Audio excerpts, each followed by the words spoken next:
విజయనగరం జిల్లా శృంగవరపుకోట గ్రామం అండి. ఇది నా పేరు హనుమాన్ సన్యాసి అండి.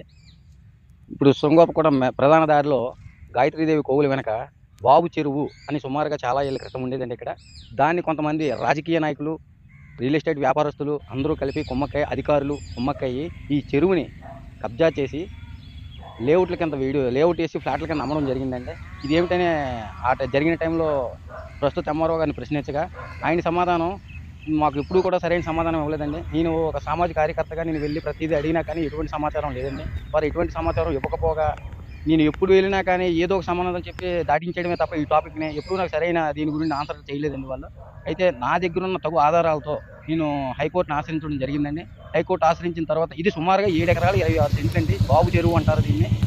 ఈ చెరువు సుమారుగా గవర్నమెంట్ అధికారులే నేను ఆర్టీ యాక్ట్ పిటిషన్ పెట్టి తెలుసుకున్న తర్వాత 98 ఎకరాల 26 సెంట్లకి సుమారుగా ఇది జలాధారం అని చెప్పి ఇవ్వడం జరిగిందండి. దీని విషయమే నేను హైకోర్టును ఆశ్రయించడం జరిగిందండి. మొన్న రీసెంట్గా హైకోర్టు వారు ఈ నెల 22వ తారీఖున స్టేటస్ కో ఇవ్వడం జరిగిందండి. ప్రస్తుత పరిస్థితుల్లో ఇది ఎలా అయితే ఉన్నదో అలాంటి క్రయ విక్రయాలు జరగకుండా ఇటువంటి వ్యాపార లావాదేవీలు చేయొద్దని, ఇటువంటి కన్స్ట్రక్షన్స్ చేయొద్దని కోర్టు స్టే ఇవ్వడం జరిగిందండి. సుమారుగా ఒక 40-50 కోట్ల విలువ గల ప్రాపర్టీ అండి ఇది.